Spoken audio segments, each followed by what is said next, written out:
Bom dia mais uma vez. Bom dia. Bom dia. Bom dia, Lama.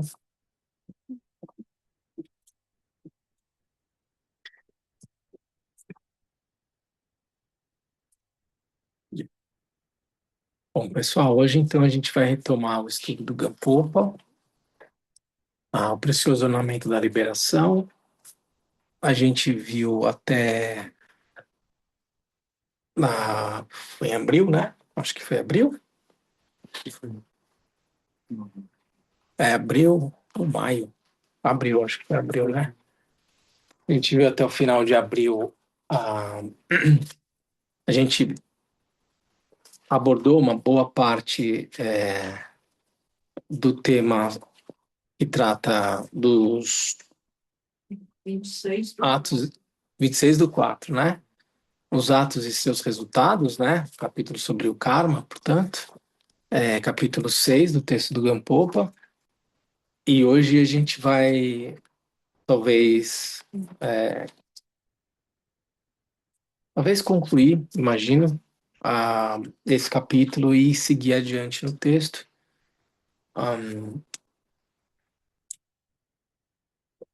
Para talvez hoje fazer aqui uma leitura junto com vocês mais literal aqui do texto do Gampopa.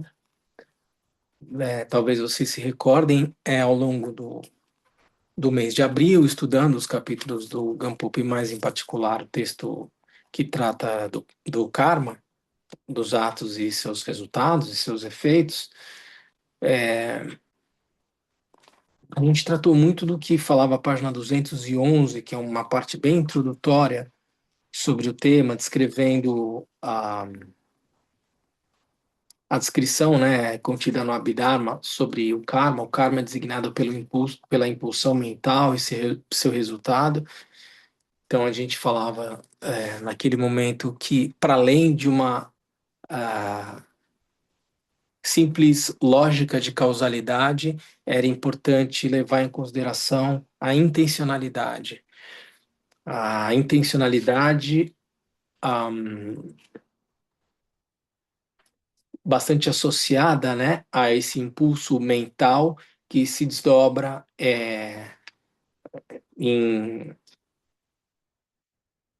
em ações consequentes, digamos assim, né? Então, o ato mental, a impulsão mental é o ato mental, e o que ele produz é o ato físico e verbal. E a gente falava do amadurecimento kármico, da importância de destacar esse aspecto de intencionalidade.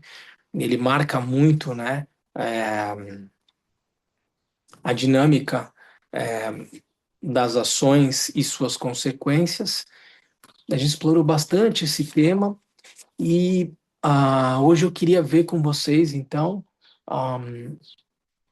o que o texto trata a respeito dos diferentes atos e seus efeitos.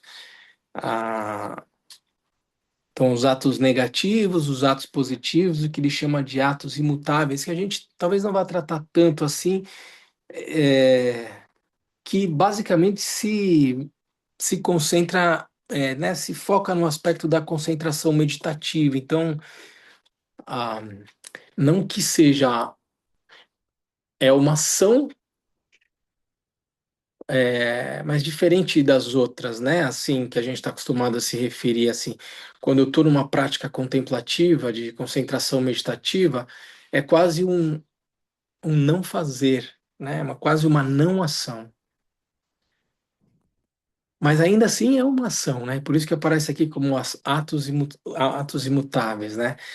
Quando eu costumo passar as instruções de meditação, por exemplo, você está fazendo uma prática de chinês sem suporte ou de monitoramento aberto, né? A instrução que eu sempre costumo passar é: deixa a mente no estado natural,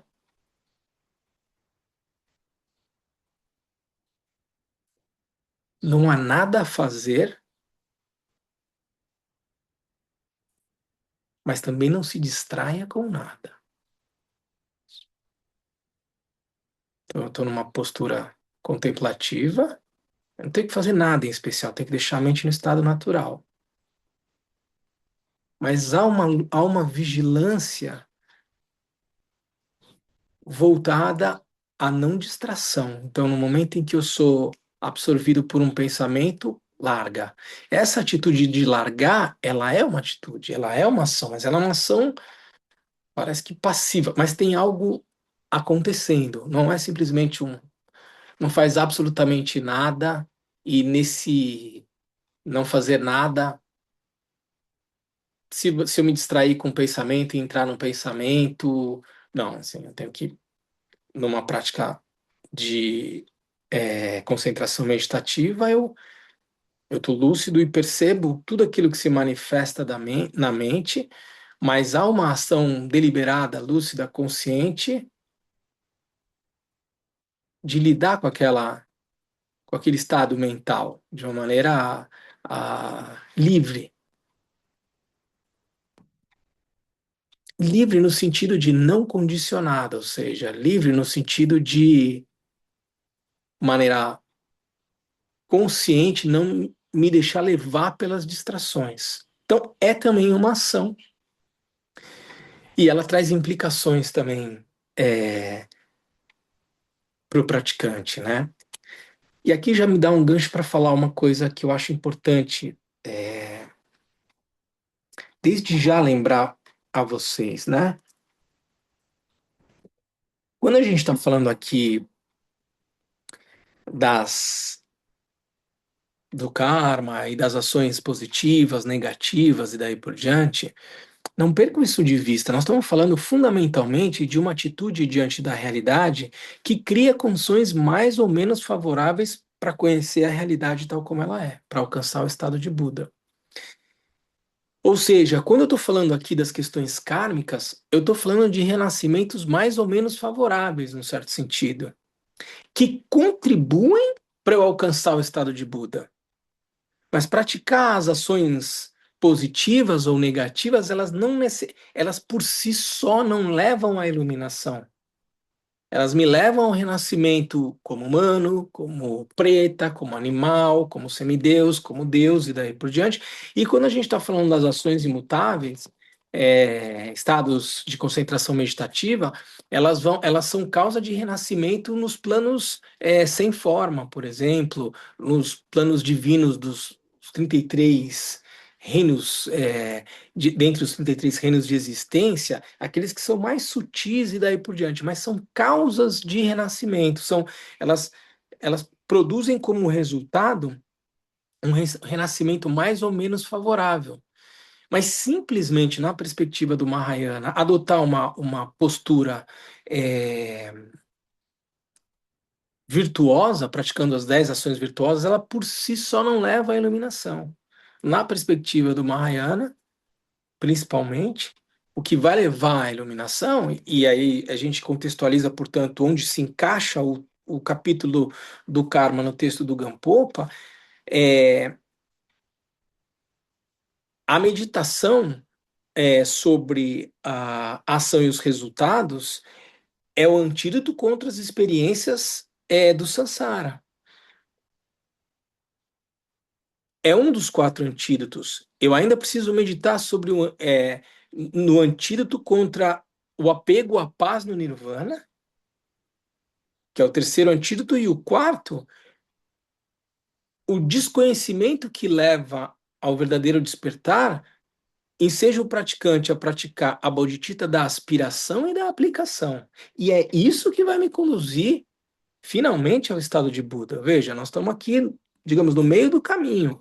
Ou seja, a bodhicitta, a profunda aspiração de alcançar o estado de Buda para poder conduzir todos os seres ao estado de Buda, que é a bodhicitta da aspiração, e a bodhicitta da aplicação, que é a prática das 6 paramitas, generosidade, ética, paciência, diligência, meditação e sabedoria, é que vão levar à acumulação de mérito e de sabedoria que leva ao despertar. Ah, não basta simplesmente uma atitude virtuosa, acumulação de mérito. É preciso acumulação de sabedoria também. E esses atos imutáveis, eles estão aqui descritos basicamente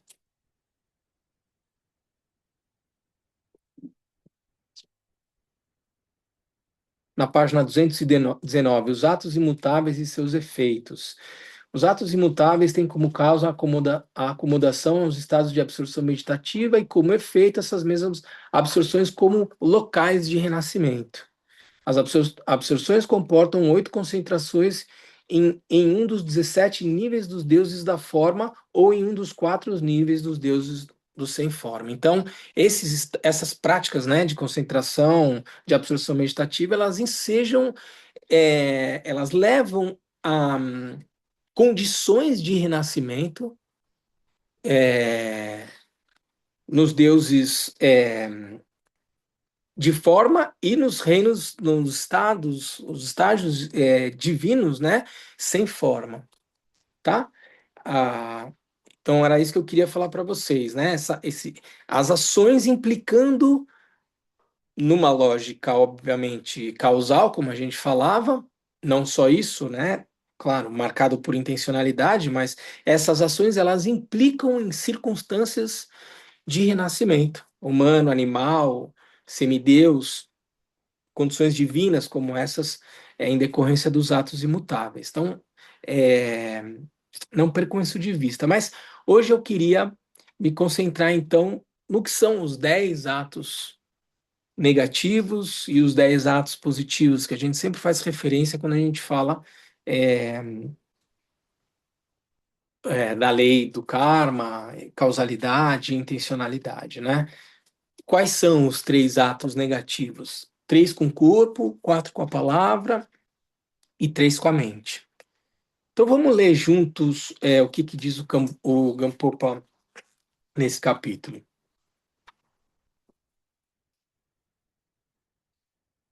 Os atos negativos e seus efeitos. Existe um grande número de atos negativos, mas podemos resumi-los em 10. 3 tipos com o corpo: o homicídio, o roubo e a má conduta sexual.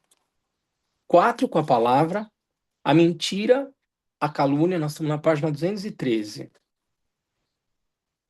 Aqui também, calúnia é entendido como um discurso divisivo, né? A gente vai ver. Palavras ofensivas e palavras inúteis, ou tagarelice. E 3 com a mente: a cobiça, a maldade e as visões errôneas. Então, nós estudaremos diferentes formas assumidas por cada um desses atos, seus efeitos e as instâncias onde são particularmente graves. Vamos ver do que se tratam cada uma dessas ações. O homicídio ou destruir a vida mata-se por desejo, por raiva ou por ignorância. Então, Gampopa vai dizer: alguns seres são mortos pelo desejo por sua carne, para satisfazer a alimentação de um outro ser, sua pele, ou simplesmente em um jogo. Mata-se por dinheiro ou para proteger a si mesmo ou aos próximos. Então, essa perspectiva do desejo, né? Mata-se por raiva as pessoas que, por exemplo, detestamos ou, não, ou nos ameaçam. Mata-se por ignorância para realizar oferendas ou por razões semelhantes. Esses atos têm 3 efeitos: o pleno efeito, o efeito conforme a causa e o efeito condicionante.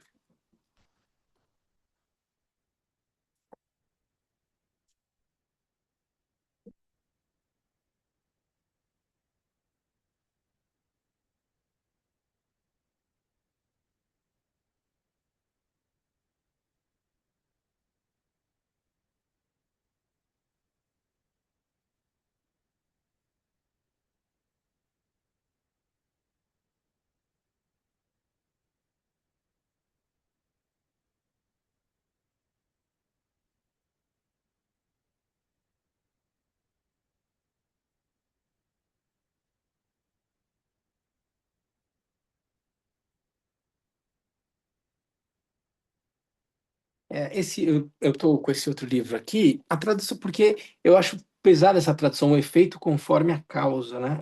O pleno efeito, o efeito conforme a causa e o efeito condicionante. Aqui, esse livro aqui, ele traduz essa parte como sendo o resultado da maturação do ato, o resultado similar à causa e o resultado geral da força. Vamos ver do que se tratam essas três, esses três efeitos, né? O pleno efeito da morte é renascer em um dos infernos. Matar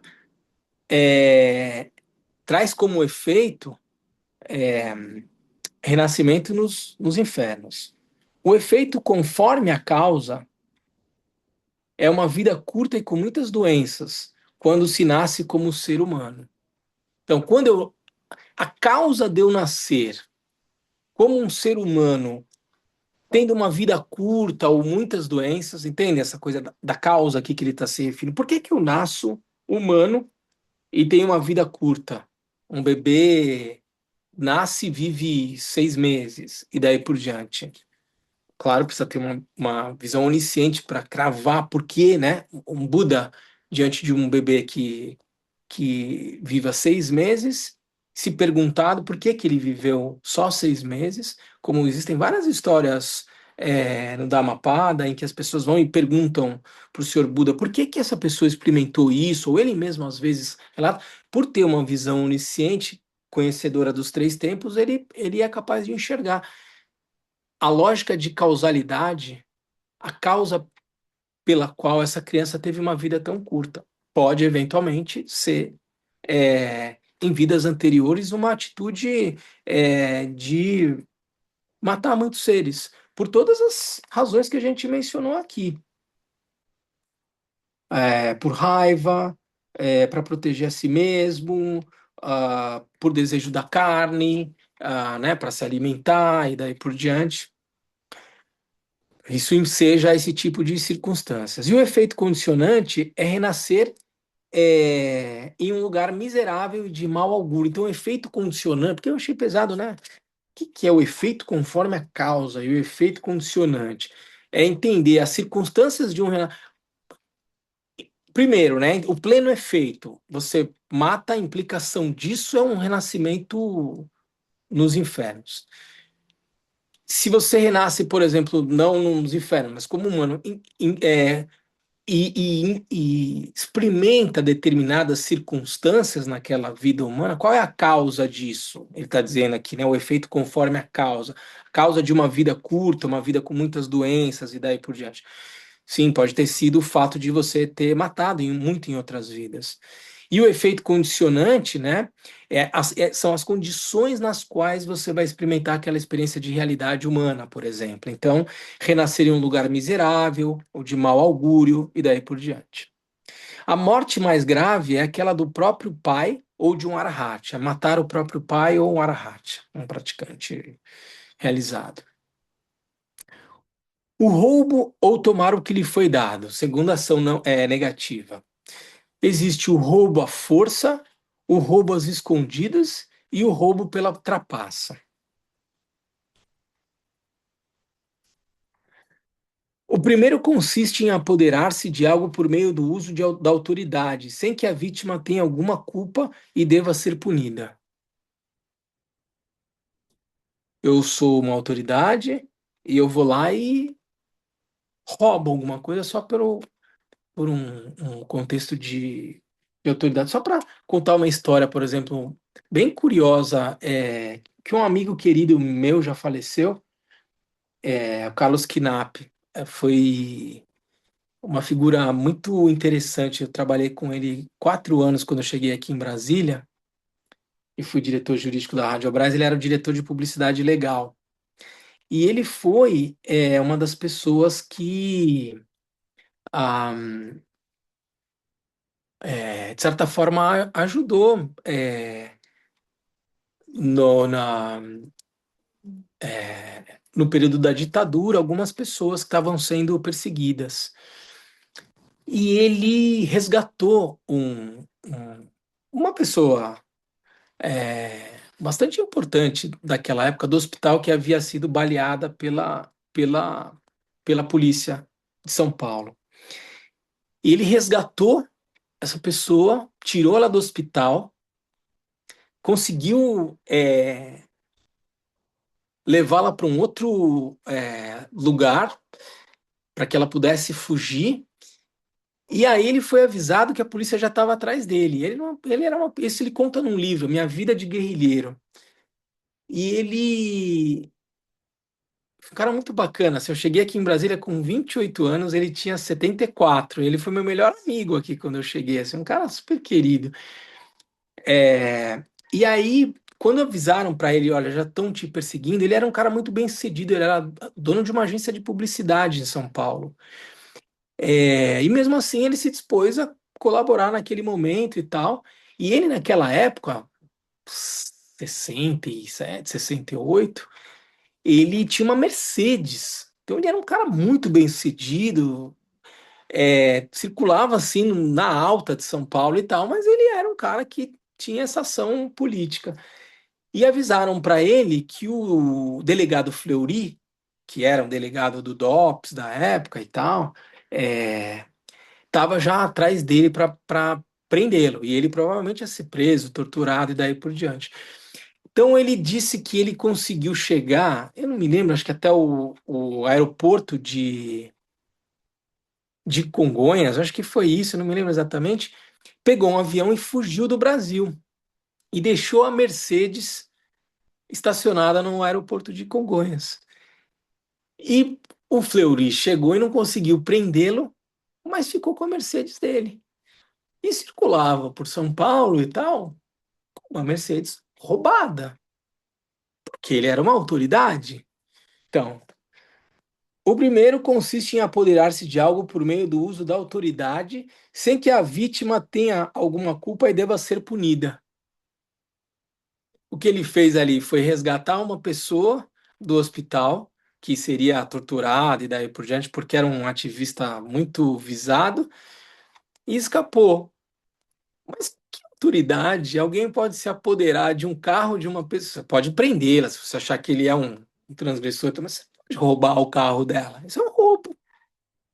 Porque ele tinha uma autoridade, ele falou, não, esse carro agora vai ficar comigo. Só para dar um exemplo do tipo, não é pela sua autoridade que você pode se apoderar de uma coisa que é de outra pessoa. Querido Knapp, onde quer que ele esteja, hoje falamos dele aqui. No segundo tipo de roubo, entra-se sorrateiramente em uma casa, por exemplo, roubando sem ser visto.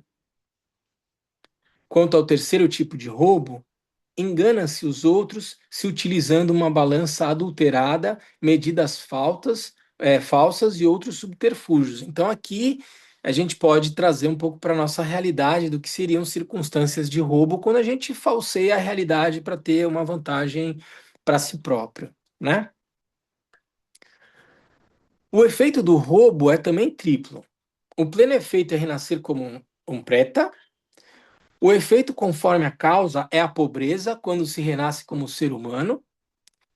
E o efeito condicionante é renascer em um lugar onde a geada e o gelo não param de cair. O roubo, mas daí não dá pra gente sair tirando conclusão muito precipitada, gente. Assim, a realidade é muito mais complexa do que a gente fazer essa matemática se, nasceu lá em São Joaquim, e esse aí roubou muito na vida passada. Não é assim, né, gente? O Papai Noel nasceu lá. Exatamente. Todo mundo. Então, calma, né, gente? Mas assim, porque essa realidade é muito mais complexa, mas é, o texto traz esse tipo de consequência. O roubo mais grave consiste em apoderar-se das posses de um amigo de bem ou das três joias, né, de um mestre espiritual, ou roubar qualquer coisa que seja do Buda, do Dharma e da Sangha, né, de um monastério e daí por diante. Imagina o karma, por exemplo, chinês, né? Enfim. E veja, gente, aqui, ó, de novo. Nós não estamos falando de um tribunal divino, nós não estamos falando de uma lógica de moralidade, nós não estamos falando dos 10 mandamentos, nós estamos falando de uma determinada conduta que implica num determinado resultado. Resultado esse mais ou menos favorável para eu poder continuar no meu caminho como praticante. Se eu não sou um praticante do Dharma, se eu não estou buscando a iluminação e daí por diante, é, eu vivo a vida como eu quero viver e aguento as consequências disso. Como um praticante, como é que eu olho isso? Ah, que coisa, com um juízo de valor moral, ah, que coisa feia, que absurdo. Não, assim, as pessoas são livres para fazer o que quiserem, mas eu acredito numa lógica de causalidade, e essa lógica de causalidade, marcada no que diz respeito a uma atitude diante da vida, por uma,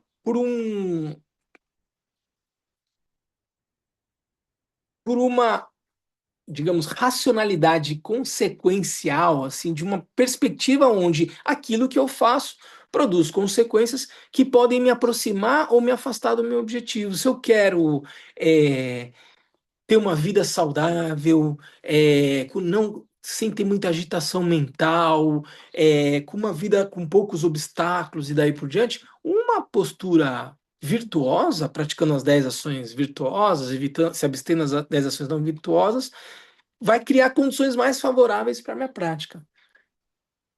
Eu não pratico essas ações porque eu quero um renascimento mais favorável, entendeu? Porque eu quero nascer num reino divino. Porque não é essa a aspiração de um praticante do Dharma. O praticante do Dharma está buscando alcançar o estado de Buda, fora do samsara. Só que não dá para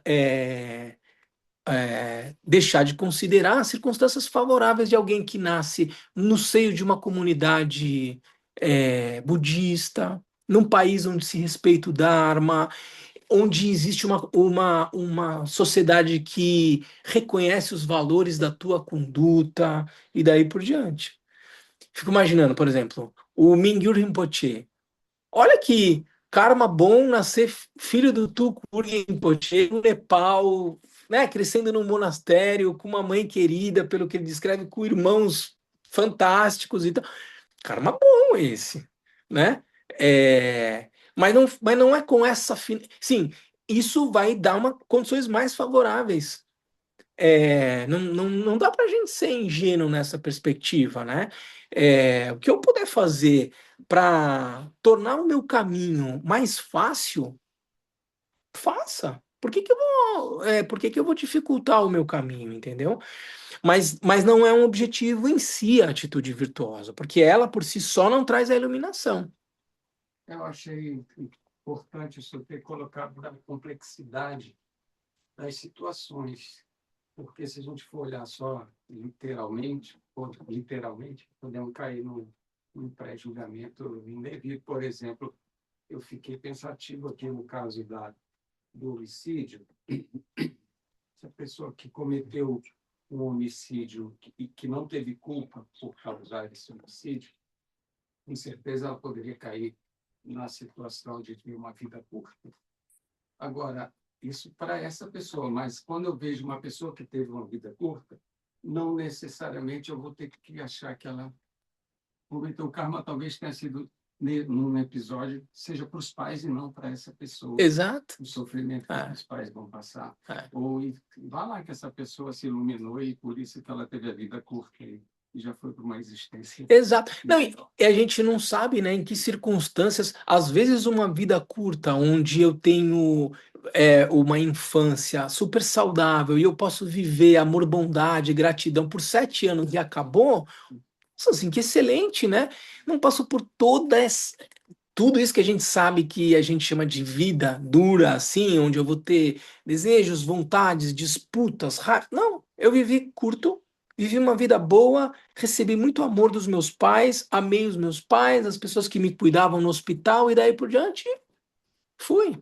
Sob um certo ponto de vista, entende? Assim, tem uma consequência e que também não significa que é um caráter punitivo, não criou até condições favoráveis para essa pessoa. Estou pegando um pouco até um outro aspecto, né? Mas enfim, o fundamental é não fazer essa. Nós não estamos aqui para julgar ninguém, mas é um pouco para entender por que as coisas têm razão. Não há um caráter aleatório e discricionário na experiência da realidade. Isso eu acho que é importante entender. há uma causa ou causas anteriores que implicam essa experiência de realidade. Não foi por um casuísmo, por uma fatalidade qualquer. Não, existe uma causalidade. Entender exatamente a métrica e o porquê que é exatamente assim, como eu falei para você, tem que ser um Buda, tem que ser alguém onisciente para dizer esse renascimento nessas circunstâncias se deve, como existem várias histórias que aparecem no Dhammapada, o Buda dizendo, porque numa vida anterior, há 50 gerações passadas, essa pessoa fez isso, isso, isso, e houve um amadurecimento kármico nessa vida e ela está experimentando essa consequência. Mas precisa ser um Buda para saber isso. A gente não tem essa visão. Mas a gente vai tateando essa lógica de causalidade aqui. Terceiro, a má conduta sexual. Existem três tipos de desvio sexual: por consanguinidade, por traição ou por razões éticas. O primeiro consiste em manter relações sexuais com a própria mãe, irmã ou um outro parente próximo. O segundo, em manter relações sexuais com uma pessoa que já tem um compromisso com outra. A terceira compreende 5 tipos de relações sexuais consideradas impróprias, mesmo quando praticadas com o cônjuge: por via incorreta, isso é, com a boca ou o ânus; em um local inadequado, isso é, próximo a um amigo de bem; em um templo, diante de um stupa ou em um lugar muito frequentado; em um momento inoportuno, isto é, quando se fez um voto de reparação, purificação, durante a gravidez, o aleitamento ou em pleno dia; com uma frequência exagerada, isso é, mais do que 5 vezes seguidas; de uma maneira inconveniente, isto é, pela força e pela violência. As relações sexuais pela boca ou pelo ânus com pessoas do mesmo sexo, assexuadas, bissexuais, também fazem parte do desvio sexual. O Gampopa aqui consegue ser mais detalhado do que o próprio Patrão Rinpoche. Antes que as pessoas comecem já a formular várias coisas a respeito dessas instruções, eu acho que a gente precisa ter uma leitura a partir da seguinte perspectiva, né? Toda vez que eu vou dar ensinamento sobre essa parte, eu menciono isso, assim. Ah, eu cresci numa casa onde a sexualidade teve sempre atrelada à amorosidade. O sexo vivido como uma maneira de expressar amor, respeito, carinho e daí por diante. Esse me parece ser o aspecto fundamental para nortear essa leitura, né? É, claro que é possível ah, haver referências aqui que tenham um caráter é, temporal, geracional e daí por diante. Mas eu acho que se a gente fica com essa referência principal, fica muito mais fácil de entender esse texto. Esse texto não traz nenhuma condenação a relacionamentos homoafetivos. Vamos deixar isso claro. Porque as restrições que se existe, por exemplo, na forma de viver a sexualidade, vale para relacionamentos de qualquer natureza. Não há aqui não há nada apontando o dedo para ele está dizendo o seguinte: fazer sexo utilizando determinados locais do corpo, hum, talvez não seja tão saudável assim. Seja para um relacionamento entre homem e mulher, entre homem e homem, entre mulher e mulher. A relação entre um parceiro e outro não se define única e exclusivamente pela forma como você expressa o teu carinho, o teu amor e o seu desejo. Então, se o texto fala da maneira como você pratica, nas circunstâncias que você pratica, no lugar onde você pratica, da forma como você usa o seu corpo, se é algo consentido ou se é algo violento, se é usando essa ou aquela parte do corpo, se é nesse ou naquele local, isso vale para qualquer tipo de relacionamento. Para qualquer. Então, a gente não precisa extrapolar o que o texto está dizendo, mas a gente também não pode se esconder dele. Sim, na hora que eu vou viver a minha vida sexual com meu parceiro, o texto vai dizer, olha, tem coisas que talvez você devesse olhar com mais atenção. Não vai trair. Não vai ter um relacionamento com uma pessoa que já está comprometida. Respeita um pouco a outra pessoa e as circunstâncias em que ela está naquele dia. Talvez não seja um dia legal. Respeita a forma como você vai tocar aquela outra pessoa e daí por diante. É, faça da experiência sexual uma maneira de você demonstrar respeito, amor, carinho e daí por diante. E se você não for capaz de lidar com o teu impulso sexual e você queira fazer sexo nessa ou naquela circunstância, entenda, na perspectiva do Dharma, ele diz isso pode implicar em algumas consequências, que a gente vai ver aqui.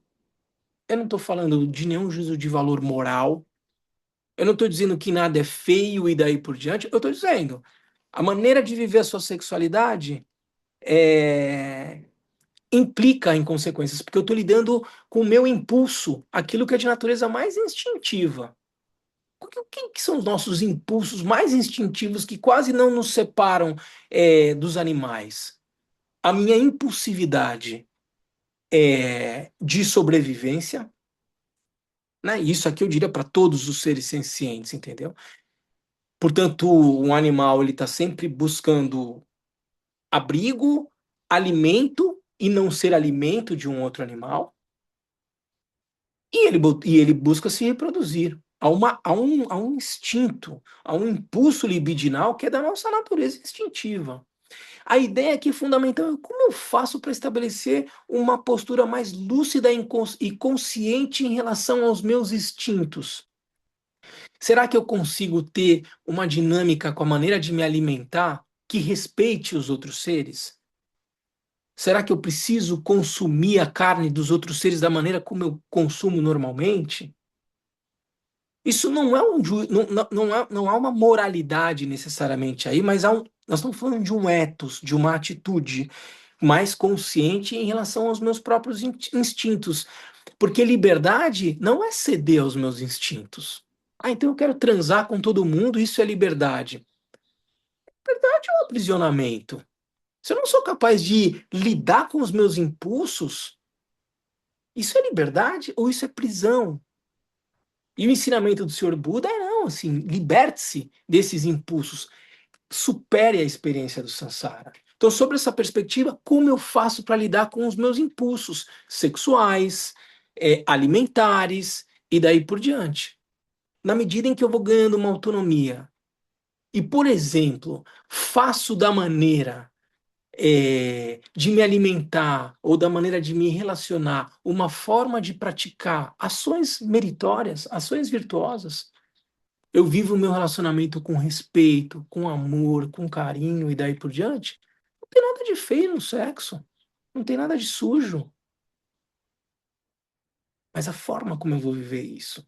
E por isso eu digo assim, quanto mais eu atrelo isso a uma maneira de expressar o meu afeto pelo outro, mais eu faço desse limão uma limonada. Mais eu desfruto da experiência com o meu companheiro, com a minha companheira, como uma forma de também praticar o Dharma, também praticar ações virtuosas. Como, como é a conduta, se é que existe, da atualização no tempo, com os novos contextos que surgem em relação a um texto desse tão detalhado? Eu quero me referir a dois aspectos Aham, específicos que eu sinto falta aqui, aham. de detalhamento tão grande, que é, por exemplo, fazer a prática da conduta sexual sem o consentimento da outra parte, que hoje em dia é o crime, né? Abuso infantil.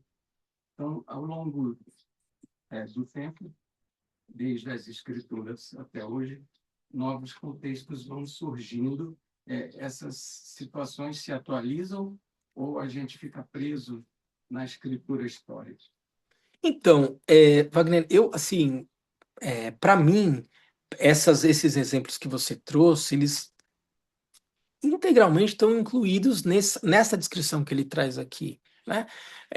Quando você fala do consentimento, né? Seja de um adulto ou até uma criança que não tem nem clareza sobre o que é aquela realidade, assim, isso me parece uma ação violenta, não consentida. Então, ah, por isso que eu falo assim, eu acho que é muito mais seguro aqui a gente entender os princípios que norteiam essa conduta sexual correta do que tentar listar exatamente tudo o que pode e o que não pode, entendeu? Com um mínimo de discernimento e bom senso, fica claro entender, né? Que situações como essas, elas extrapolam a dimensão do que seria uma conduta ética aqui, de um ethos, entendeu? Ah, Atrelado a uma boa conduta sexual, entendeu? Então eu diria assim, as palavras que o Buda ensinou são as que fundamentam, por exemplo, um texto como esse do Gampopa. Ele alicerça isso nas palavras do Buda, né? Nos sutras do Buda e daí por diante. É, Claro que ao longo do tempo isso é possível de se fazer interpretações. Por isso que eu falei, é claro que pode ter um componente cultural, um componente temporal e daí por diante naquilo que são os comentários do texto do Senhor Buda, né?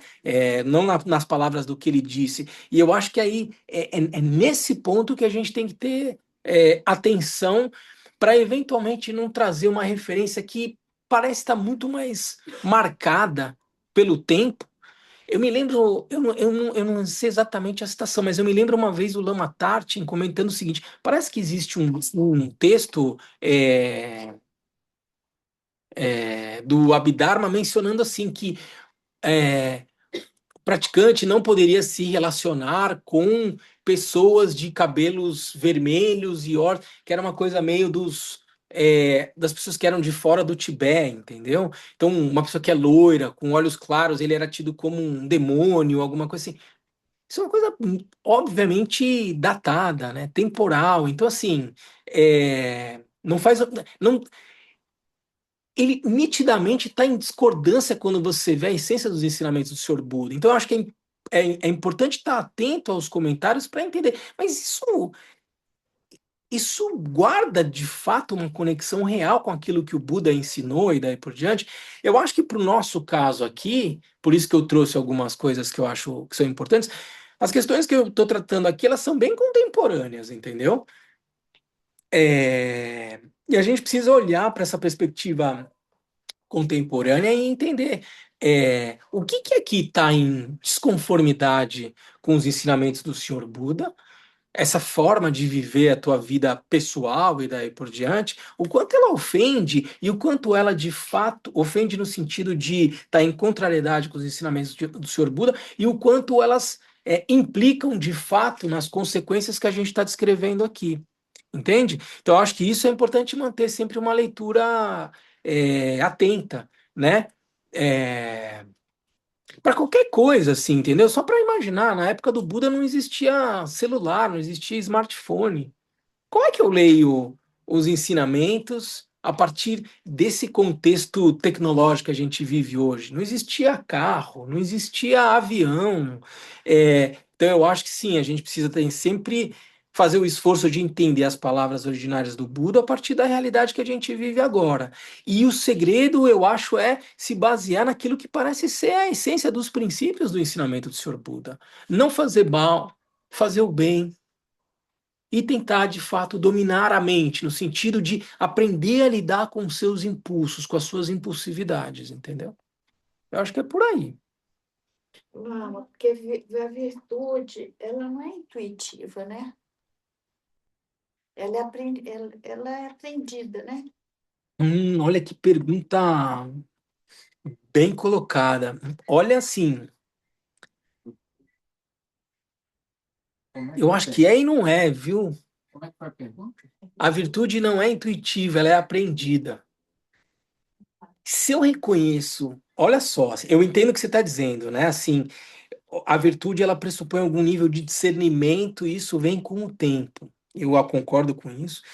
Mas por um outro lado, lá na essência a gente vai dizer que a dinâmica da mente é compaixão. E a compaixão não é algo aprendido. A compaixão é a nossa natureza. Olha que coisa.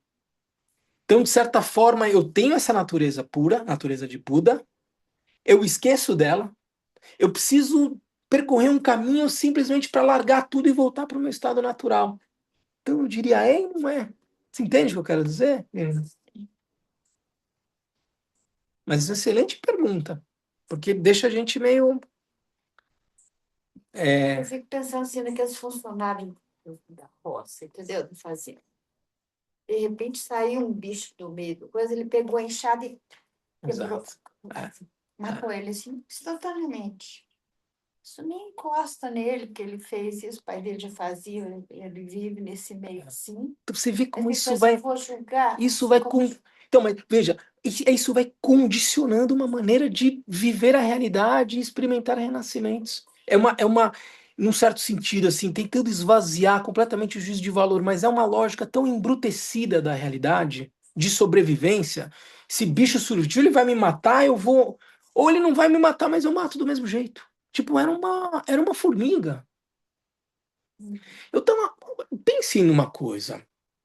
Uma formiga parece um ser tão desprezível que você pode matá-la e tal, né? Mas imagina que daqui 50 anos, com um telescópio Hubble e tudo que você pode imaginar, o ser humano seja capaz de achar uma formiga num outro planeta. Essa vai ser a maior descoberta da humanidade e vai ser uma formiga andando em Marte. Olha como cada vida é preciosa. Aqui ela parece ser desprezível, é uma formiga e tal, não sei o quê. Mas e o dia que a gente descobrir uma formiga vivendo num outro planeta? Porque a ciência já está mostrando, né? Outro dia estava vendo que identificaram uma nuvem de açúcar voando no espaço, tá como se fosse assim, gases e metais, então formaram, e açúcar é uma condição fundamental para a formação da vida. Então é uma questão só de tempo para você identificar micro-organismos vivos em outros planetas. É uma probabilidade óbvia. Você imagine que daqui 50 anos conseguiu se identificar, foi para algum planeta e tal, e viu-se uma formiga andando lá. Aí a formiga vai ter valor, né? Mas aqui ela não tem valor. Toda vida é importante. Então, veio um lagarto para cima e tal. Veja, quantas vezes eu tô lá na minha casa, eu falo assim, aqui tem muito tatu, né? Fala o tempo. Eu já comi muita carne de tatu. Fala, mas se você for no supermercado, a carne é tão. Você precisa matar. Você já tem um frango que está ali picotado e daí por diante, né? E você pode consumir aquilo. Por que você ainda vai matar um tatu? Ele não tem quase carne, a carne dele.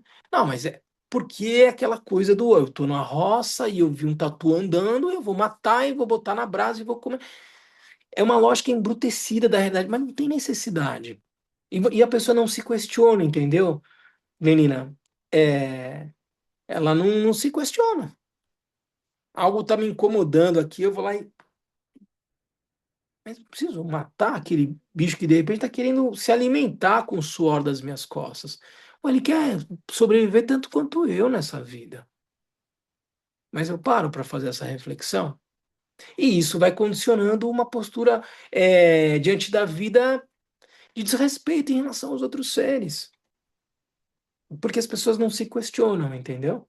É, Mas no fundo, o impulso da formiga, do cara da roça, meu e teu, é de não sofrer e de sobreviver, de prosperar, de manter algum equilíbrio daí por diante. O que é isso se não a tradução do amor, bondade e compaixão? O que nos move, por isso que a gente vai dizer que a natureza da realidade, a natureza da mente é amor, bondade e compaixão, porque todos os seres sencientes, tudo aquilo que está se movendo, está, de certa forma, evitando sofrer, compaixão, e no sentido mais próximo, autocompaixão, e ser feliz, e sobreviver, e ter comida, e ter um abrigo, e daí por diante. Por isso que a dinâmica da realidade, na perspectiva do budismo, é amor, bondade e compaixão. Mas a gente entra numa lógica tão ensimesmada de eu preciso sobreviver, eu preciso ter, eu preciso não sofrer, que eu ignoro o outro. Então, se o outro está sofrendo, como se não houvesse uma relação de interdependência entre nós, como se eu pudesse comprar o meu terreninho e destruir todas as árvores e chamar isso de limpar o terreno, e isso não tivesse consequência para o planeta. Porque eu quero fazer só a minha horta aqui e eu não pondero, bom, quanto que eu posso, quanto que tudo bem, até qual é o limite disso? Quanto eu posso tirar, mas manter isso aqui autossustentável?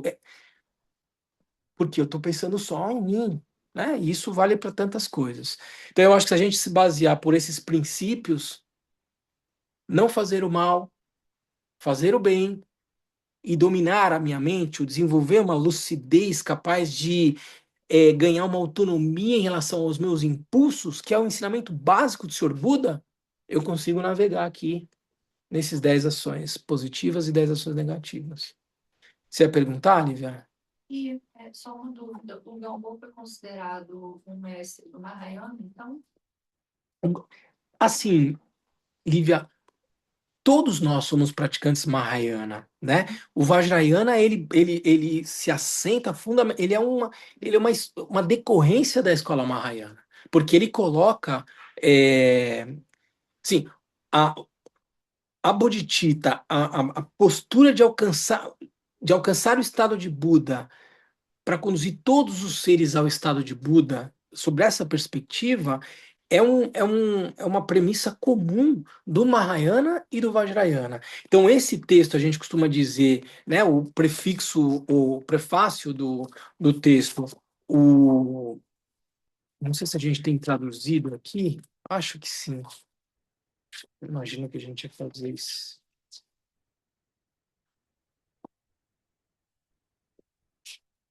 Aqui a edição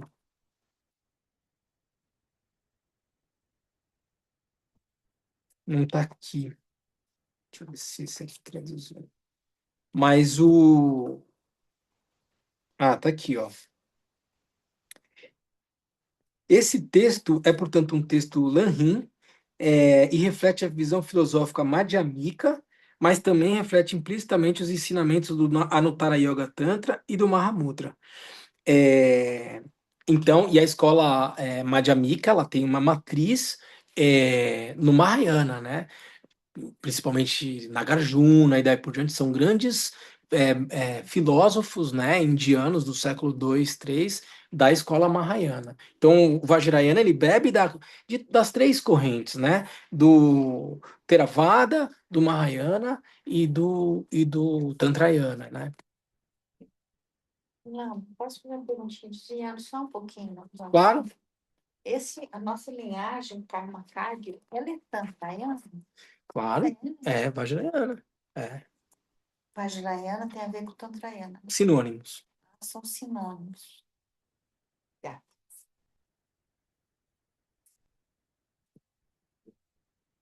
O pleno efeito desses atos que a gente viu aqui da má conduta sexual é renascer como um preta. O efeito, conforme a causa, é encontrar como um cônjuge um inimigo cheio de ódio. Você casa com uma pessoa, ou, né, tem um relacionamento com alguém que cheio de ódio quando se renasce como humano. E o efeito condicionante é renascer em um lugar repugnante. O pior é praticar o desvio sexual com uma mulher que é ao mesmo tempo a própria mãe e um arhat. A mentira.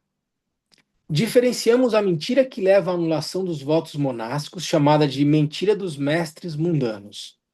A mentira grave, que é útil a si próprio e prejudicial aos outros. A mentira benigna, que não ajuda nem prejudica ninguém. O pleno efeito da mentira é renascer como um animal. Mas não dá para concluir, toda essa bicharada aí, todo mundo é mentiroso. Não é assim, né, Wagner?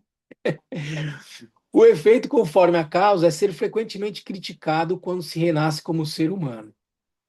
O efeito condicionante é um mau hálito nos futuros renascimentos. Só um detalhamento aqui.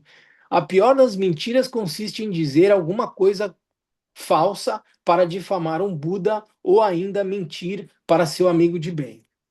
Eu vou espero ter tempo aqui para dizer o seguinte: o Patrão Rinpoche, mais lá na frente, na página 242, ele vai colocar 243, é, sobre a intenção e o ato, que às vezes você pode praticar uma ação que parece negativa, mas se ela tem uma intenção, uma motivação positiva, pode. Então, olha na página 244, lá o primeiro parágrafo. A mentira é igualmente permitida se servir para proteger a vida de um ser que está para ser morto ou os bens das três joias, mas não serve para enganar as pessoas em seu próprio interesse. Entenderam, gente? Tem lá o pessoal correndo atrás de uma pessoa para ser linchada na rua. E os caras estão armados até os dentes e tal. É, Se você mentir e falar, você viu onde é que ele se escondeu? Não, não vi, não. Pode, porque a intenção é boa. E aí, na página 243, 244, o Patrulha Esportiva vai trazer vários exemplos em relação a matar, em relação a má conduta sexual. Ele dá vários exemplos que vão dar conta da importância da intenção, da motivação, para determinar de fato se aquele é um ato que vai produzir consequências boas ou ruins. Olha pelo aspecto da consequência do ato, não se é um ato bonito ou feio, sabe? Desidrata essa dimensão julgadora e olha pelo aspecto de consequência do ato, entendeu? Tem uma amiga minha lá, perguntei para ele, qual é a senha do seu celular? Ela falou, não sei. Que ela pôs essa senha, não sei. Não menti.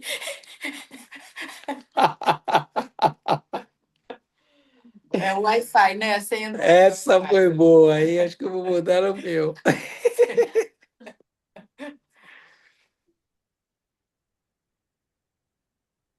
A mentira, então vamos lá.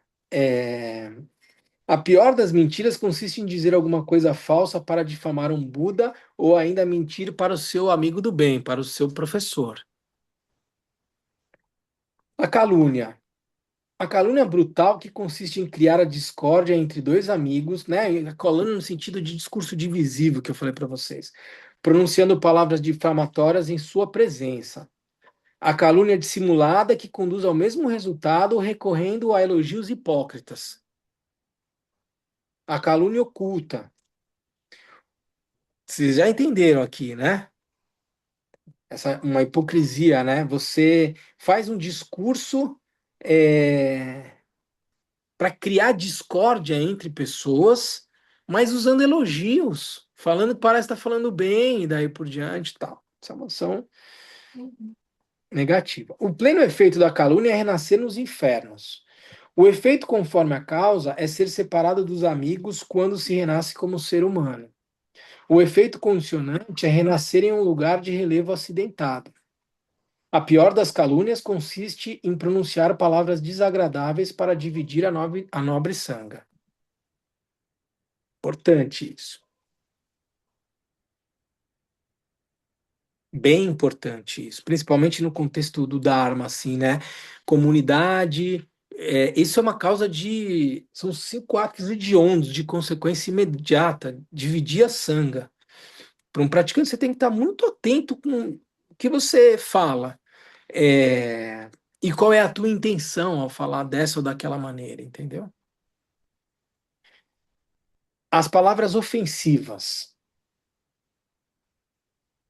Palavras que forem que ferem diretamente, que consiste em dizer abertamente a alguém os seus defeitos, né? Dá para pegar leve, né? Não precisa. As palavras que ferem dissimuladamente, que são misturadas a propósitos frívolos ou zombarias, bullying. As palavras que ferem indiretamente, proferidas diante de um amigo ou algum próximo que queremos ofender. O pleno efeito das palavras que ferem é renascer em um inferno. O efeito conforme a causa é ouvir todas as espécies de proposições desagradáveis quando se renasce como ser humano. O efeito condicionante é renascer em uma terra salobra ou árida, entre pessoas malfeitoras. As piores palavras que ferem são aquelas que proferimos contra os pais ou um ser sublime. Palavras inúteis ou tagarelice. Palavras inúteis e enganosas como as recitações e rituais dos tirticas. Aqui, ó, só pra você, ó, como aqui, sabe o que o Patrulha Impotinho vai falar e tal, não sei o quê, que é uma coisa, é duro de dizer, mas não dá para se esconder dos ensinamentos e tal. Por exemplo, cantar música de amor e tal, isso é tagarelice. Você tá usando a palavra para ficar falando. É duro isso, que a gente gosta de música, tal, uma musiquinha e tal, mas é ruído mental. Mas tem cada música de ver com os infernos. Mas depende do inferno. Tudo vai para o inferno. Tem os infernos piores, outros Tem, piores. mas, Se é de música, deve ser o inferno. não, mas ó, eu tô fora de qualquer inferno. Mas assim, não, eu tô falando pra gente ficar vigilante, assim. Ou se liga a televisão e só estão falando bobagem e tal.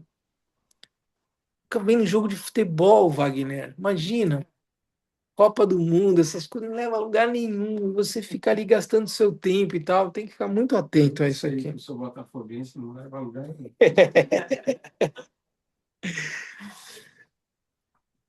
Palavras inúteis mundanas, sem propósito adequado. Mas quem são os titicas? São aqueles que não acreditam nem numa lógica de causalidade, nem no Dharma. São pessoas que não acreditam num caminho, num sentido mais amplo, entendeu? São pessoas descrentes, no sentido geral. Não vamos nem colocar só budistas, não creem no budismo, assim, mas pessoas que não têm uma fé, não enxergam a vida sobre essa perspectiva, numa dimensão espiritual também e tal, entendeu? Coisa para estar atento, porque como a gente não vive em comunidade monástica e daí por diante, como eu faço para me relacionar? Porque, né, assim, isso está ao nosso redor. Então eu preciso me isolar de todo mundo? Não, mas eu preciso estar atento, assim, né? Eu respeito as pessoas que não acreditam em nada, mas em que medida isso. Porque isso pode ir minando a tua fé, a tua convicção, entendeu? Você tem que estar atento a isso, né? O pleno efeito é renascer. Bom, palavras verdadeiras que, no entanto, servem para expor o Dharma a pessoas desrespeitosas ou inaptas a recebê-lo, né? Se a pessoa não está aberta, a gente não vai banalizar o Dharma também, entendeu? O pleno efeito é renascer como animal. O efeito conforme o causa é o descrédito quando se renasce como ser humano. O efeito condicionante é renascer em um local onde as estações não seguem o ritmo da natureza. As piores das palavras inúteis são as que distraem aqueles que querem praticar o Dharma. Você atrapalhar alguém que está querendo praticar, entendeu?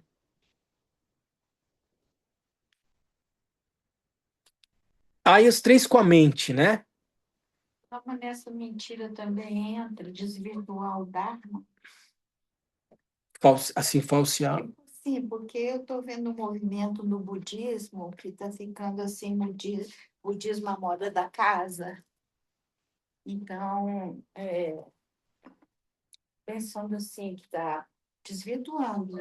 É, é isso, assim. Eu acho que a gente não tem que se prender só à forma, né? Porque cada linhagem, cada corrente tem uma forma de praticar e a gente tem o teu cuidado de não julgar, né? Por exemplo, para um talvez para um praticante que seja muito ortodoxo, é, monástico e daí por diante, o budismo vajrayana é uma degenerescência, entende?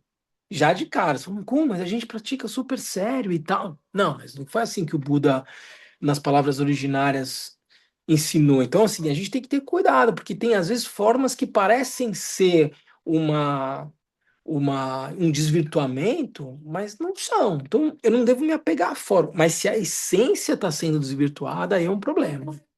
Você sabe que às vezes tem umas linhagens de budismo aí que estão formando monitores, sabe? Que são só estudiosos, pessoas bem intencionadas e tudo, mas que estudam o budismo e falam sobre o Dharma, entendeu? Mas olha, E colocam interpretações próprias. não, tem que ter cuidado, mas a gente tem que ter cuidado para avaliar. Mas assim, ó, A Clarice é uma instrutora do Vida e Mente aqui. O Preto lá em São Paulo. O fato de ser um instrutor, sim, o ideal é que tenham outras pessoas que possam compartilhar o Dharma que não sejam lamas. Entende? Então, isso por si só não é um problema. Tá tudo certo você ter instrutores em outras linhagens e daí por diante. Eu não vejo problema nenhum nisso. Agora, de novo, essa forma não é o problema. Não é isso aqui que faz alguém poder ou não ensinar, compartilhar o Dharma. A gente vê que a maneira de praticar a generosidade é compartilhar o Dharma. Isso não é prerrogativa só dessa ou daquela pessoa que tem essa ou aquela formação. Qualquer um de vocês que estuda o Dharma com profundidade, se alguém procurar vocês perguntando o que é o Dharma, vocês podem ensinar, vocês podem transmitir o Dharma. Isso não é um problema. A forma, quem é que pode ou não pode. Agora, se na hora de ensinar você desvirtua com as suas próprias ideias e daí por diante a essência do Dharma, aí é um problema, porque isso vai enfraquecendo o ensinamento originário do Buda. Aí é um problema. Então a gente tem que ter a atenção que eu falei, para não se deixar levar só por uma forma que é diferente. Eu volto a dizer, para um praticante ortodoxo, um yogi, ele é um cara que profana o budismo. Como assim? E não é. A maneira de praticar do Vajrayana faz com que alguém possa transformar aquilo que parece ser impuro em puro, ou transcender a dualidade. A forma não é o mais importante. Mas de fato ali tem Dharma ou tem um desvirtuamento, entendeu? A prática do Vajrayana é usada para abusar, para se beneficiar, para ganhar status, poder e daí por aí que tá o problema. Aí, mesmo dentro de um cara vestido na maior estica e tradição e tal, ele pode estar desvirtuando o Dharma, mas aparentemente parece que ele está ensinando direitinho o que o Buda ensinou, mas a ação dele no mundo não é coerente. Então a gente tem que ter atenção, sabe, Glenina? Tudo bem? Muitas vezes tem, né, amigos que te fazem perguntas sobre. Eu sempre fico muito insegura de falar qualquer coisa, porque não tenho segurança de Não. ter. Se você não tiver segurança, sugira, então, ó, leia isso aqui, entendeu? Dá o caminho vai lá olha lá o ensinamento, vai fazer uma prática com o Lama Sonan. Hã? Vai lá no YouTube do KPG e tal. Mas, assim, algumas coisas, Glenina, é, Eu vejo aqui, Lama, que a gente tem uma seriedade danada em relação ao Dharma, né, que vem do Lama Trilê, assim, de cada palavra esmiuçar na tradução e aquele cuidado é, danado, né? E eu não tenho visto isso, por isso que eu fico preocupada. Falei assim, gente, será que o budismo vai acabar? então, mas, ó, o que que é o ideal, Glenina, assim, ó, para tua prática, assim, ó, a gente não sabe, assim, não julga lá, entendeu? Agora, se certifica do que o que você está fazendo e o lugar onde você está seja um lugar sério. As pessoas são. E se te perguntarem, você tem aonde indicar. E esse ensinamento básico do Buda, não faça o mal, pratique o bem e aprenda a se familiarizar com o funcionamento da mente, né? Isso você pode compartilhar. Agora, o que isso significa na vida real? É o que eu te falei. É, se baseia nesses princípios, entendeu? Dá para navegar. Mas se começar a ficar muito complexo e você está insegura, olha, tem esse livro que você pode ler, tem lá os ensinamentos que estão lá no site do KPG, tem esse curso, tem a biblioteca, entendeu? E aí a gente não corre o risco de sair falando aquilo que a gente não sabe, porque isso, no final das contas, é problema pra gente, entendeu? Porque aí é mentira, é desvirtuar o Dharma, isso é karma ruim na certa, entendeu? Os três com a mente, distinguimos três tipos de cobiça. Então, auto negativo mental, primeiro, cobiça. E esses três negativos, ele diz, o patrão Potira na página 244, ele vai dizer o seguinte, ó, ação com o corpo e com a palavra, ele diz o seguinte, ó, 244, antes de examinar a mente. Quanto aos 3 atos nocivos da mente, porque ele estava dizendo assim, ó, com o corpo e com a palavra, até você pode cometer um ato que parece ser nocivo, mas ele não é nocivo. Ele pode até ser benéfico. Mas ele está dizendo, os 3 atos nocivos com a mente, eles não são nunca permitidos a quem quer que seja, uma vez que não é possível transformar em bem por meio da intenção, pois o mau pensamento, uma vez surgido, produz o mal.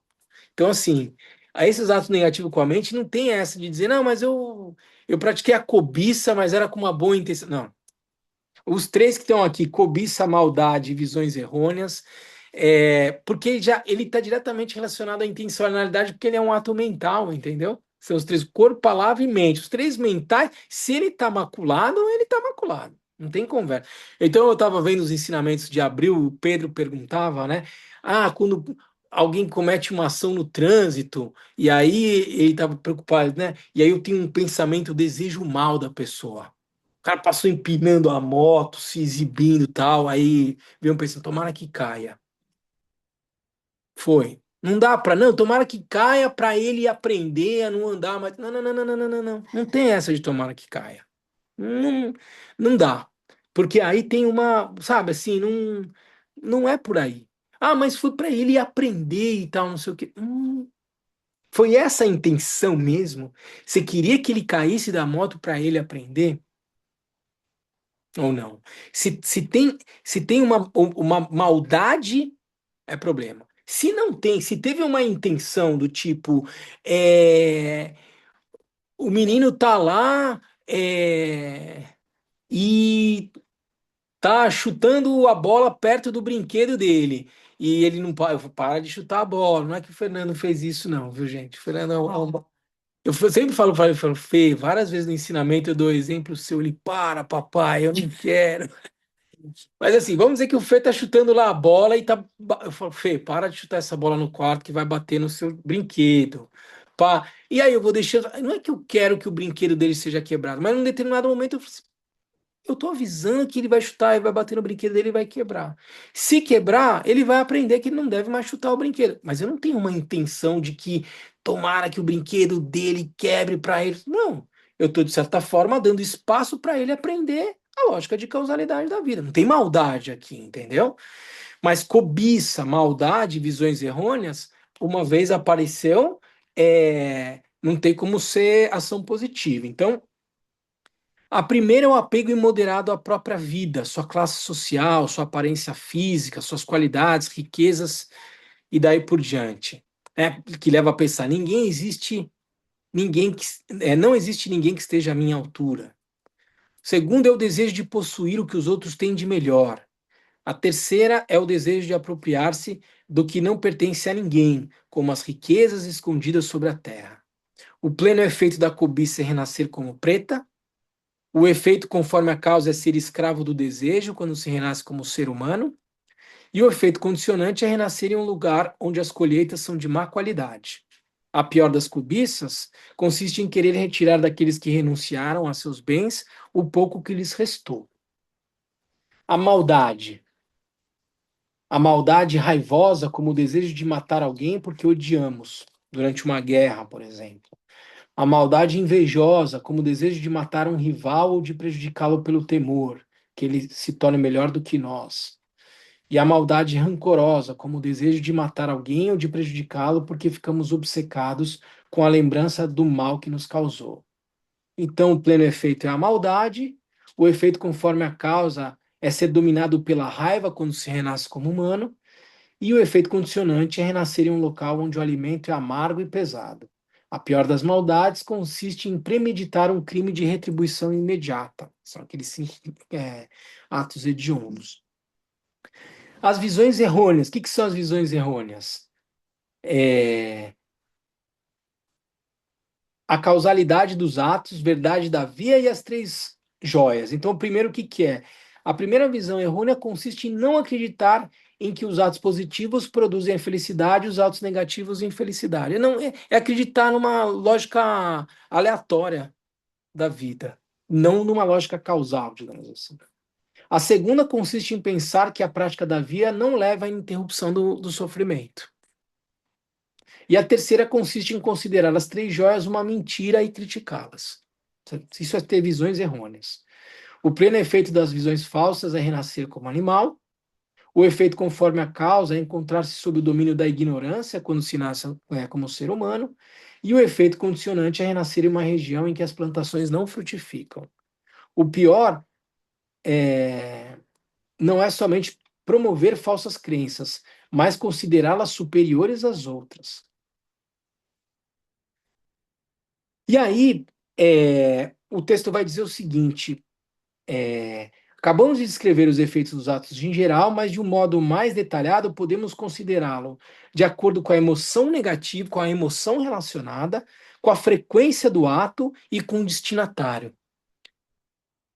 Então, são os três aspectos fundamentais que dizem respeito à lógica do karma: motivação, intensidade do ato e destinatário do ato.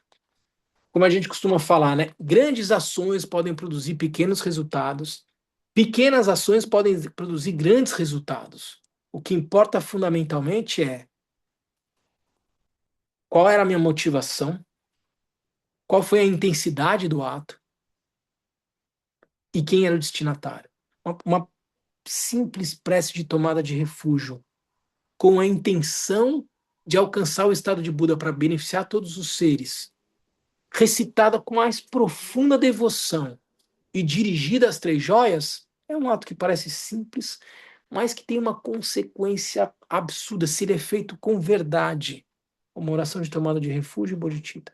Uma grande oferenda para um monastério de milhares de reais, com o propósito de conseguir fama, com a intenção de reificar ainda mais o meu próprio eu, e daí por diante pode ser uma ação volumosa de dinheiro e tal, produz um resultado pífio, porque ela é totalmente maculada por uma intenção, apesar de ser uma ação com uma intensidade enorme, a motivação é fajuta, e a destinação não é para beneficiar os seres ou para os Budas, a destinação é para fortalecer ainda mais o meu ego. Então lembrem-se disso: motivação, intensidade e destinatário. E mais, como eu falei para vocês, nessa perspectiva, até ações que parecem serem ações não meritórias, elas podem se tornar ações benéficas, como eu falei para vocês, dependendo da motivação e da intensidade, como a gente viu no Patrul Rinpoche. Ele dá lá alguns exemplos. Eu preciso ver qual é a motivação daquela ação, tá? E aí, para concluir, o Gampopa, então, vamos falar do que são as ações positivas, né? Olha, ele está dizendo aqui, ó, na página 218, as 10 ações positivas que consistem em abandonar os 10 atos negativos. Quais são? Em termos práticos, proteger a vida, ser generoso e ter uma boa conduta sexual. Dizer a verdade, reconciliar aqueles que não se entendem, falar de modo calmo, disciplinado e verídico, disciplinado e verídico. Então, essas são as 4 com a palavra.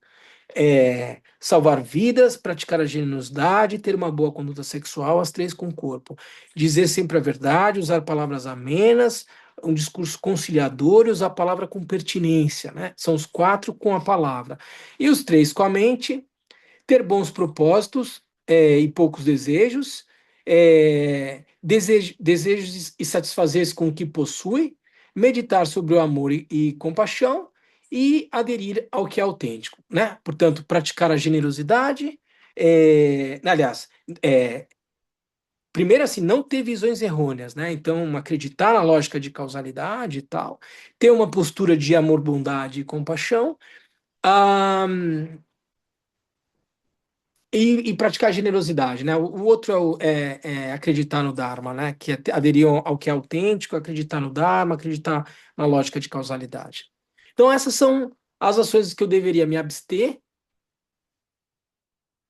são as negativas, e se eu puder cultivar o oposto, são as ações positivas, que vão ensejar o quê, como eu falei para vocês? A acumulação de mérito. Aí ele diz aqui: os efeitos dos atos meritórios é igualmente triplo.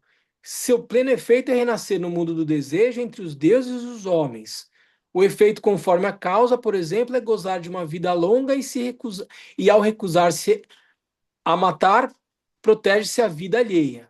O efeito condicionante é renascer no caso da renúncia ao assassinato em um local onde os objetos utilitários são poderosos, de boa qualidade. E aí ele vai dando portanto, essa lógica causal do que é, o que implica a prática das ações virtuosas.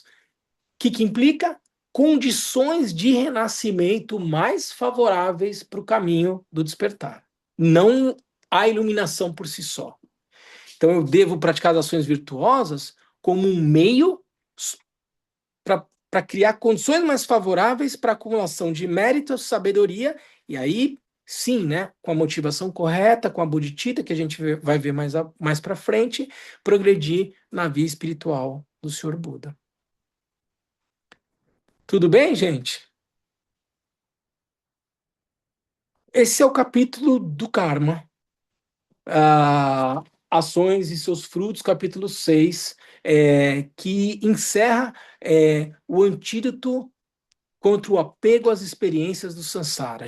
É a meditação sobre o sofrimento do samsara e a lei de causalidade, ou ação e resultados. Na semana que vem, a gente vai ver o terceiro antídoto, o antídoto contra o apego à paz para si só,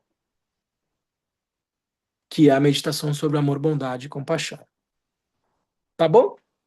Não, que ano foi que a gente estudou isso atrás? A gente já estudou várias vezes, desde o Lama Trilê, vários lamas aqui já ensinaram, sempre a gente volta para esse texto, mas a gente já estudou ele várias vezes. Tudo bem, gente de casa? Tranquilo? Tudo bem. Então Tudo tá bem. joia. Lama, posso falar um pouquinho? Claro, pode sim, Cidinha. Rapidinho. Então, é que eu lembro do livro também do Karma do Traleg, que ele vai falar de, do karma efetivo, né? Porque primeiro você tem o pensamento, a ação, o objeto que sofreu a ação e o regozijo, né? Tipo, você pensou em matar, você esfaqueou, a pessoa morreu e você se regozijou, né? Mas além de tudo isso, aí ele fala que é o karma efetivo. Mas mesmo assim, só para suavizar o karma, ah, se tiver o arrependimento, como Milarepa. Milarepa matou 32 pessoas, teve um arrependimento profundo, se dedicou ao Dharma e se libertou. Então, só para o karma não ficar, né, É. algo tão pesado Cidinha, assim, e agora veja, assustador. a gente falou exatamente sobre isso que você trouxe hoje no nosso último ensinamento do dia 24. É muito bom você trazer isso, porque a gente falava exatamente desse processo de amadurecimento kármico, né? Que é o que você está falando esse aspecto efetivo e tal, né? Mas não se esqueça de uma coisa: o Milarepa, ele praticou as ações negativas, mas de alguma forma ele se arrependeu e ele precisou purificar todas essas ações Muito. negativas. Então, a experiência dele com Marpa, ou seja, o amadurecimento kármico das ações do Milarepa aconteceu na própria vida dele enquanto Milarepa, porque ele comeu o pão que o diabo amassou com o Marpa, entendeu? E foi de certa forma, esgotando todo o amadurecimento kármico dele das ações anteriores, que ele cometeu ainda naquela vida, quando ele uma vez tendo purificado toda a consequência dos atos que ele praticou, ele pudesse alcançar um estado de realização que ele realizou, que ele alcançou ainda naquela vida. Hein? Veja que assim, é o que a gente costuma dizer, assim, um ato ele vai ter uma consequência, Cidinha. Isso é inexorável, o texto fala isso. Agora, a forma como a consequência vai ser experimentada. Quando você purifica o karma, como Milarepa purificou, aquilo que poderia ser causa de renascimento no inferno na próxima vida, se torna eventualmente o quê? Uma lição da prática do Dharma mais dura. Você tem que construir um prédio de 7 andares e depois derrubar e seu mestre dá uma Derrubar. bronca. Para alguns, às vezes, a consequência de um ato ruim, que poderia ser um renascimento como um preto, um animal, se você purifica por meio de ações virtuosas, se torna o quê? O amadurecimento kármico? Às vezes uma dor de cabeça. Os textos vão dizer isso. Às vezes uma dor de cabeça que você sentiu ela tinha o potencial como um amadurecimento kármico, na verdade, de um renascimento ruim. Mas como você foi purificando, aquele karma que era renascer como um animal se tornou uma dor de cabeça.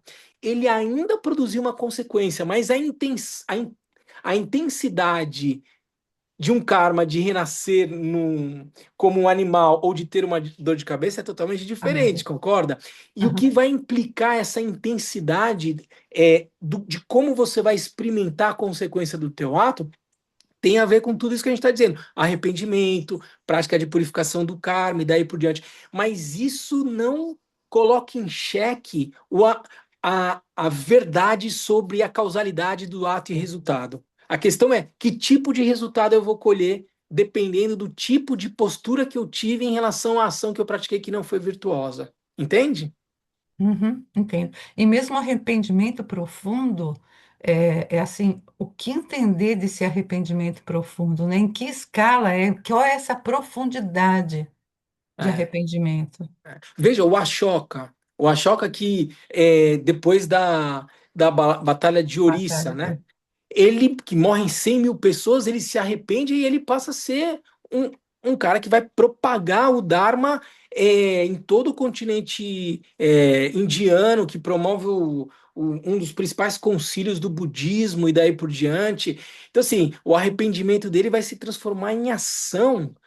Com uma tal magnitude, como isso purifica o karma dele, você entende? Eu não sei dizer qual foi a consequência pelo fato dessas 100 mil pessoas terem morrido, mas olha como um arrependimento acompanhado de uma ação no mundo promove uma transformação naquele ser, né? E isso vai, obviamente, impactar a maneira como ele vai experimentar a consequência dos atos que ele praticou, entende? Sim, perfeito. É isso, gente. Vamos fazer nossa dedicatória, então?